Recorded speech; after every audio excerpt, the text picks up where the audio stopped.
Replace the blower. I'm not even gonna, I don't think, show you guys because it's so simple it's not even worth showing. Anyways, the speed resistor pack is right here. 2 bolts and that connection right there. Pull that out, replace it with the new one. And it's here because as those coils heat up, the fan blowing on it is what actually cools it off. So what usually causes those to prematurely go out is running around with your air conditioning or heater on the low speed, and the resistor heats up to the point that it breaks.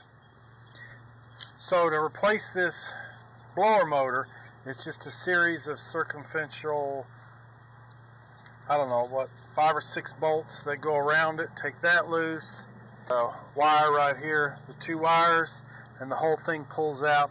This is the cooling vent that brings fresh air into the motor, into the commutator and armature to keep it cool.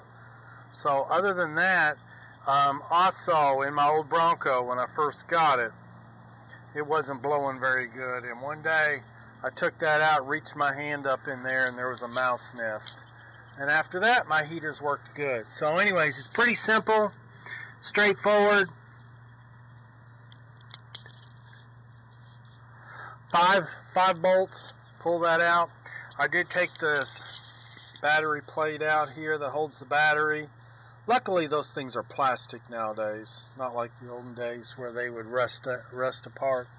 But anyways, that would give me better access to this. I didn't know how I was going to get that bolt on the bottom. So we're going to get her pulled out of here. Okay guys, today we're going to replace our blower motor. It works, but it makes a screeching sound. So for 40 bucks, I'm just going to replace it and see what happens. I also only have high blow and not low. And usually in that case, what it is this right here. High blow is usually straight through. Okay? Then when you turn it to medium, it runs it through a resistor coil, and then low, it runs it through, as you go down in speeds, it runs it through these coils that dissipates the electricity into heat and slows down the blower. It's still got the same, adds resistance to the current as it goes through, which slows it down by having those. So usually when you only got the highest speed, one of these coils is busted. So while I have it apart, I'm going to replace this. I haven't pulled it out to even make sure it's bad yet, but it doesn't come with squirrel cage, so that's usually fun, getting the old squirrel cage off and putting the new one on. Then the retaining nut right there. And it does come with new gasket to go around it. We did pull the battery box out, clean it up from the battery acid. But if you've been following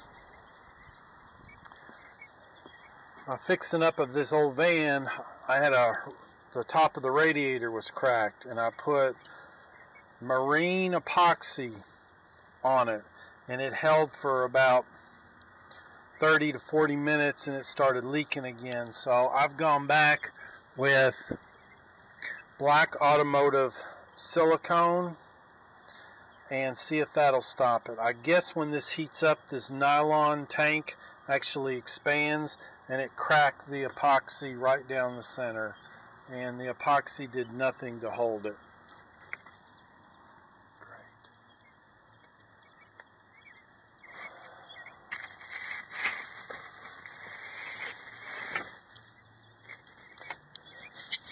Okay guys, this is the black silicone I used. It says it's highly flexible and high temperature, so we're going to give that a try. So I'll let you know how that does.